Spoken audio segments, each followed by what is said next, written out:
رسول اللہ صلی اللہ علیہ وسلم کے علم میں سے جتنا حصہ انہوں نے پایا ہے اتنا حصہ دیگر امہات المومنین نے شاید نہیں پایا، کیونکہ آپ کا شغف رہا، یعنی 2000 سے زائد روایات آپ سے مروی ہیں۔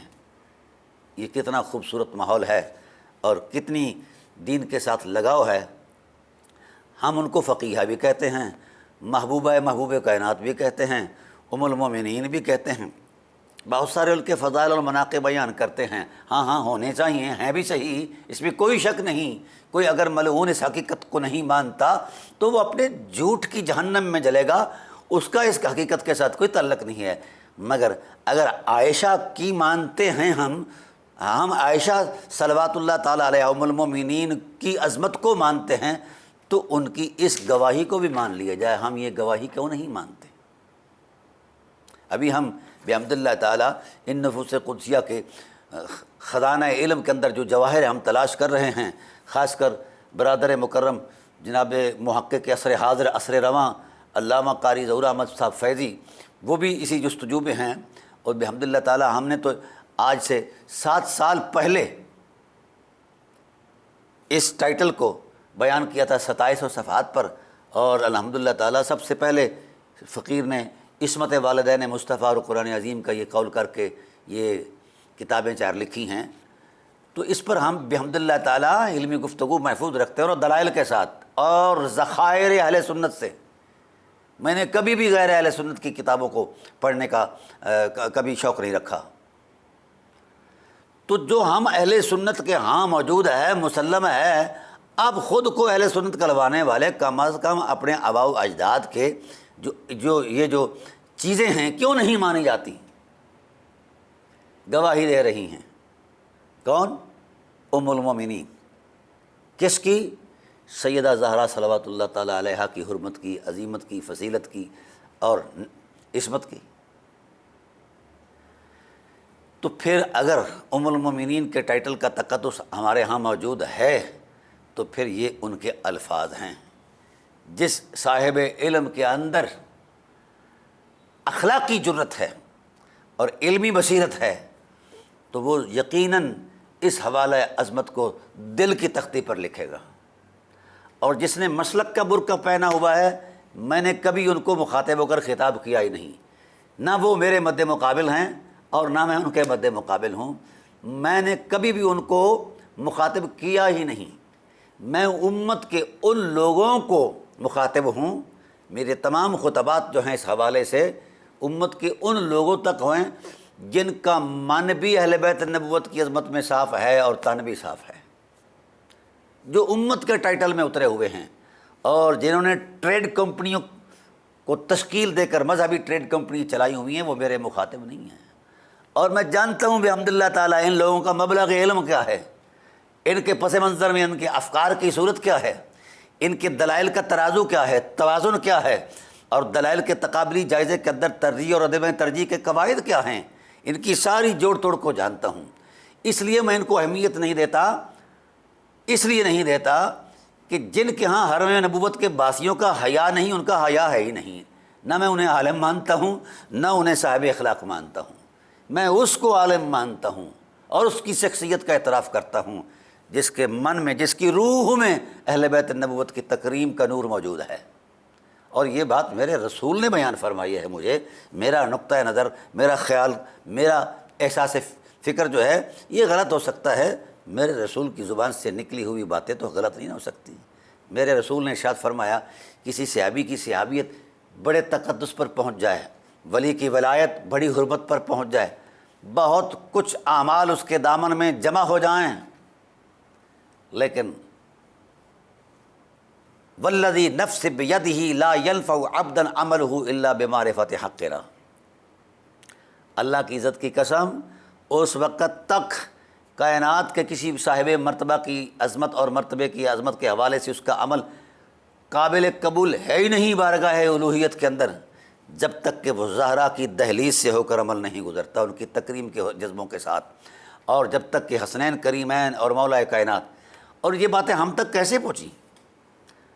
ہم نے یہ باتیں جو جستجو کی ہیں، ان کے منابع تلاش کیے، ان کے مبدا علم جہاں سے یہ دھارے پھوٹے ہیں نور کے، تو وہ سارے جو کچھ بھی اہل بیت النبوت کی تکریم میں ہم تک پہنچا ہے وہ حضرت سیدنا ابوبکر صدیق رضی اللہ تعالیٰ عنہ کی زبان رحمت سے پہنچا ہے، کی طرف سے پہنچا ہے۔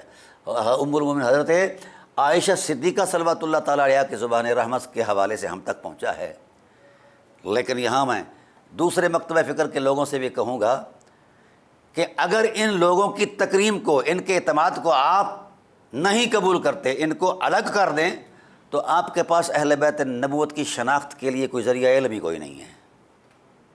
کہاں بیٹھے ہیں آپ؟ گھر میں بیٹھ کر اپنی مسجد میں، اپنے مدرسے میں، اپنی امام بارگاہ میں جہاں جہاں کسی نے کوئی لکیر کھینچی ہے اسی کو ہی آپ، اسی حدود عربے کو ہی آپ معیار سمجھ رہے ہیں۔ وفوق کل ذی علم علیم، اللہ کا قانون موجود ہے۔ اس لیے میں اہل علم سے کہتا ہوں کہ علم کی دنیا میں اتر کر تحقیق کے سارے پرخار وادیوں سے گزرے، پھر آپ کو پتہ چلے گا مقام اہل بیت نبوت کیا ہے۔ ہم گھر میں بیٹھ کر ایک جائزہ بناتے ہیں، ایک قاعدہ بناتے ہیں کہ فلاں کو ماننا اور فلاں کو نہیں ماننا، یہ دین کسی ملا کے باپ کا نہیں ہے، یہ امت بھی کسی ملا کے باپ کی نہیں ہے، دین بھی رسول اللہ کا ہے، امت بھی میرے مصطفیٰ کی ہے۔ میں گزارش کرتا ہوں امت کے سادہ لوگ مسلمانوں سے کہ آپ ٹکرا جائیں ان لوگوں سے، بغاوت کر دیں۔ ان کا تراشا ہوا تصور دین جھوٹا ہے، آج بھی جھوٹا اور کل بھی جھوٹا ہے۔ اسی تراشے ہوئے تصور دین نے امت کے ٹکڑے ٹکڑے کر دیے ہیں۔ اپنی وضعی اصطلاحات ہیں، جب میں نے جائزہ لیا ان مذہبوں کی اصطلاحات کا اور ان کے استقرائی علم کا، کسی کے پاس کہیں کوئی دلیل نہیں ہے۔ اور دلیل کی عظمت میں تو اللہ نے قرآن نازل فرمایا ہے، مذہبی جوڑ توڑ نازل نہیں فرمائی۔ قرآن نے تو لعنت فرمائی ہے فرقہ واریت کے تسلسل پر، تو آج ہم اس لعنت کے تسلسل میں خود اترے ہوئے ہیں اور امت کو تقسیم کر رہے ہیں۔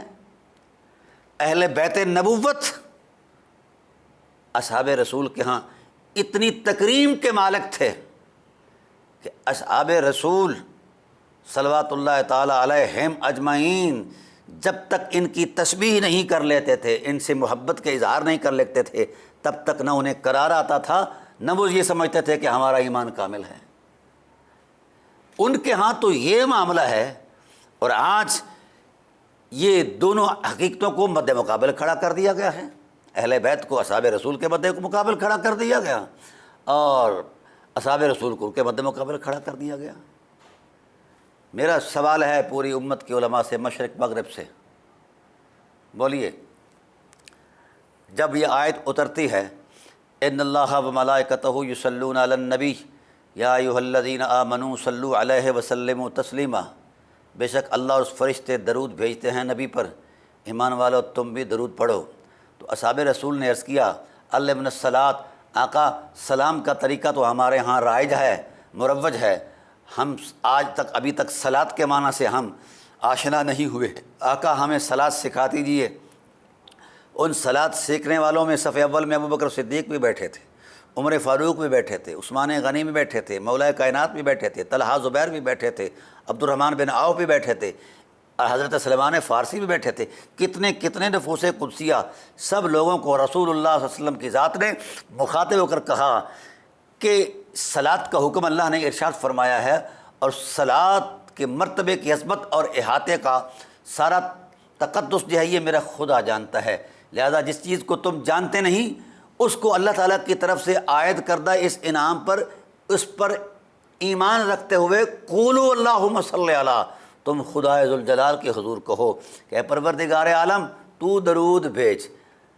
قرآن پاک نے تو یہاں تک بیان فرما دیا تھا کہ یصلون علی النبی، یہاں تک، اس سے آگے قرآن کا جملہ کوئی نہیں ہے، لیکن میرے رسول نے فرمایا کہ مجھ پر جو درود ہے، یہ بات بڑی قابل غور ہے،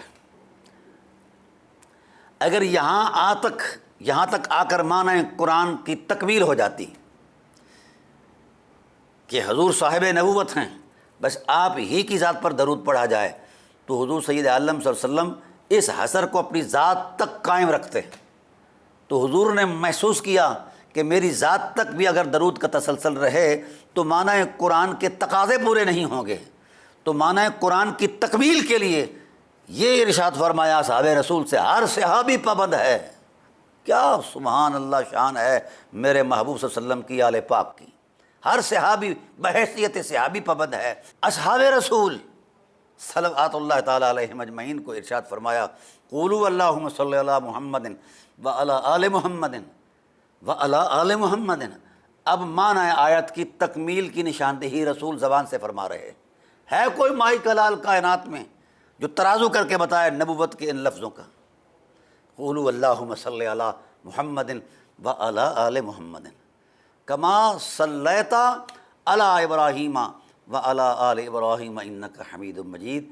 اے اللہ وہ درود بھیج جس کا تسلسل تو نے ابراہیم اور آل ابراہیم سے کیا۔ کیا خوبصورت گلدستہ ہے نبوی الفاظ کا کہ میرے رسول کے اگلوں پر بھی درود ہو، میرے رسول کے پچھلوں پر بھی درود ہو، آباء و اجداد کی حرمتوں پر بھی خدا اپنی رحمت نازل فرمائے، اور اولاد اطہار پر بھی خدا اپنی رحمت نازل فرمائے۔ یہ درود کا پورا ٹائٹل ہے۔ تو پھر اہل سنت کی تاریخی اقدار کو جب ہم نے کھولا دیکھا، خواہ وہ سیرت سے متعلق کتب ہیں، تاریخ سے متعلق ہیں، احادیث سے متعلق ہیں، اسماء الرجال سے متعلق ہیں، علم کے جس بھی زاویہ نظر سے متعلق وہ حقیقتیں ہیں، جب ہم نے ان میں اتر کر دیکھا تو اس کا سب سے پہلا آغاز اور تکمیل اصحاب رسول نے کب کی؟ اللہ اکبر! وہ اپنی نمازوں میں محمد اور آل محمد پر درود پڑھا کرتے تھے اور کہا کرتے تھے، یہ میرے پاس ریکارڈ موجود ہے، اصحاب رسول عبداللہ ابن مسعود رضی اللہ عنہ جیسے کہا کرتے تھے، جب تک میں آل محمد پر درود نہ پڑھوں نہ میرا ایمان کامل ہوتا ہے نہ میری نماز کامل ہوتی ہے۔ میں پوچھنا چاہتا ہوں آج کے مولانا سے، کیا تیرے شعور میں زیادہ بالیدگی ہے یا فقیہ امت حضرت عبداللہ ابن مسعود کے فکر میں زیادہ نوری عظمت ہے؟ وہ زیادہ سمجھتے ہیں جنہوں نے قرآن کو نازل ہوتا ہوا دیکھا۔ میرے رسول نے ارشاد فرمایا، حضرت عبداللہ ابن مسعود کے علم کی توقیر کے لیے میرے رسول نے جملے ارشاد فرمائے ہیں، اور ان کی علم کی تصدیق زبان نبوت سے فرمائی گئی ہے۔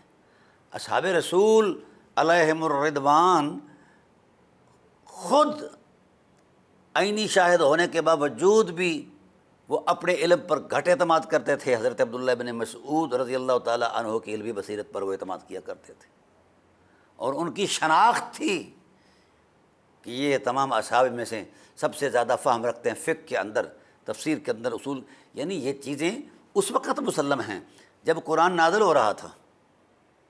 تو انہوں نے یہ بات کہی کہ جب تک میں آل محمد پر درود نہ پڑھوں تب تک نہ میرا ایمان ہے، تب تک نہ میرا اسلام ہے، تب تک نہ میری نماز ہے۔ تو پھر کہاں سے یہ لے آئے ہیں ہم نے یہ تراشے ہوئے مذہب، یہ وضعی قاعدے، اور جن پر درود پڑھا جاتا ہے ان پر اعتراض بھی کیا جاتا ہے؟ یا بلکہ میں نے پچھلے خطبات کے اندر یہ بات کہی تھی کہ اہل بیت نبوت پر درود پڑھنا خود ذات رسول پر واجب ہے۔ اس پر میں نے انبار لگا دیے تھے دلائل کے، آپ وہ پچھلا ریکارڈ دیکھیں گے تو انشاءاللہ آپ کو نظر آ جائے گا۔ تاہم پھر انشاءاللہ کبھی موقع ملا تو اس حوالے سے گفتگو کروں گا۔ اب ام المومنین کا یہ جملہ ہر صاحب ایمان اپنے دل کی لوح جبیں پر رکھے، لکھے، اور نور کے جذب اور احساسوں کے ساتھ لکھے، ما رأیت افضل من فاطمہ غیر ابیہا۔ اس کائنات میں سیدہ کائنات کے اعتبار حوالے سے کوئی صاحب فضیلت نہیں، صرف صاحب نبوت ہی ان سے صاحب نبوت فضیلت ہیں۔ ابھی ہم ترازو کر رہے ہیں کہ فلاں فلاں سے افضل ہے، فلاں فلاں سے افضل ہے۔ ان سے پوچھو جن کے سامنے یہ ساری حقیقتیں موجود تھیں اور جن کا وقت، جن کے لمحات حیات ان کی معیت میں گزرتے رہے، تو ان کا بیان زیادہ ویلڈ ہے یا آج کے خیال پر مبنی کسی مذہبی تصور کا؟ اس لیے امت جو ہے، میں کہہ رہا ہوں، امت ان سے جان چھڑا لے، خود کو واگزار کرا لے اس ملا اعظم سے جس میں یہ تناؤ ہے، یہ تفریق ہے، یہ فرقہ واریت ہے اور یہ جارحیت ہے، یہ مذہبی جنونیت ہے، یہ صرف اور صرف پیٹ کے بندے ہیں، یہ خدا کے بندے نہیں ہیں۔ اگر یہ خدا کے بندے ہوتے تو امت کی تکریم، امت کے حالات، امت کے معاملات جہاں جہاں جس انداز سے قرآن کی روشنی میں وابستہ تھے، یہ کبھی اس میں دراڑ نہ ڈالتے۔ تو جب ذاتی غرض آ جاتی ہے تو ضمیر مردے ہو جاتے ہیں۔ یہ مردہ ضمیر لوگ اہل بیت نبوت کی بابت یہ فیصلے کریں گے؟ اب رسول خدا تو فرما رہے ہیں کہ اہل بیت نبوت پر اللہ درود پڑھتا رہا ازل سے اور ابد تک پڑھتا رہے گا، تو جن نفوس قدسیہ پر خدا درود پڑھے، یہاں میں حنفی ہونے کے حوالے سے، چونکہ ہمارے بر صغیر کے اندر بہت زیادہ اہل علم جو ہیں وہ احناف ہیں، امام ابو حنیفہ رحمۃ اللہ تعالیٰ علیہ کی تقلید میں چلتے ہیں، ذرا اپنے امام کے ایمان کی تقلید بھی کر لیا کریں کبھی کبھی مولانا صاحبان۔ جہاں تم لکیر کھینچ دیتے ہو ذہنی اختراع سے، اسی کو وہی سمجھتے ہو، وہی ادھر سے آتی ہے، مولوی کے خیرات والے سینے سے نہیں آتی۔ وہی کا پہلا مخزن علم نشرح کا سینہ ہے۔ اللہ اکبر۔ امام ابو حنیفہ علیہ رحمہ کی بارگاہ سے یہ سوال کیا گیا کہ یہ صلاۃ کا معنی کیا ہے؟ تو آپ علیہ الرحمہ نے ارشاد فرمایا، وَهُوَ الْاِعْتِنَاءُ بِشَانِهِ النَّبِيِّ۔